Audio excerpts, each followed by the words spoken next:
తెలుగు చిత్ర పరిశ్రమ మరో సీనియర్ నటుణ్ణి కోల్పోయింది. ఇటీవలే సీనియర్ నటులు కృష్ణరాజు, ఆ తర్వాత సూపర్ స్టార్ కృష్ణ, ఇప్పుడు కైకాల సత్యనారాయణ మృతితో తెలుగు చిత్ర పరిశ్రమ తీవ్ర విషాదంలో మునిగిపోయింది. సీనియర్ నటులు ఒక్కొక్కరుగా కాలం చేస్తుండటం యావత్ సినీ అభిమానులను దిగ్భ్రాంతికి గురిచేస్తోంది. ప్రస్తుతం కైకాల సత్యనారాయణ మృతితో మరో సీనియర్ నటుణ్ణి కోల్పోయినట్లయింది తెలుగు చిత్ర పరిశ్రమ.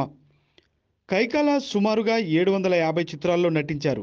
అందులో ఏడాదికి పైగా ఆడిన సినిమాలు 10కి మించే ఉన్నాయి. 1959లో సిపాయి కూతురు అనే చిత్రం ద్వారా సినీ రంగ ప్రవేశం చేశారు కైకాల. చివరిసారిగా కనిపించిన చిత్రం మాత్రం 2009లో వచ్చిన అరుంధతి. 1935 జూలై 25న కైకాల జన్మించారు. సుమారు 200 మంది దర్శకులతో పనిచేశారు. విలన్గా, క్యారెక్టర్ ఆర్టిస్ట్గా అశేష సినీ ప్రియులను మెప్పించారు కైకాల. యముడు, దుర్యోధనుడు, ఘటోత్కచుడు, రావణాసురుడు పాత్రల్లో కైకాల నటనకు ప్రజలు నీరాజనాలు పలికారు. ఎన్టీఆర్కి డూపుగా కూడా కైకాల నటించి అందరినీ మెప్పించారు. కైకాల సత్యనారాయణ రాజకీయాల్లో కూడా తనదైన ముద్ర వేసుకున్నారు.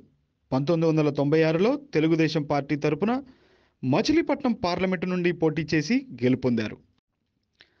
గత కొన్ని రోజులుగా తీవ్ర అనారోగ్యంతో బాధపడుతూ ఈరోజు తెల్లవారుజామున 4 గంటలకు తుది శ్వాస విడిచారు కైకాల.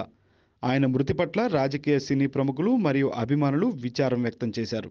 రేపు మహాప్రస్థానంలో కైకాల అంత్యక్రియలు జరగనున్నాయి.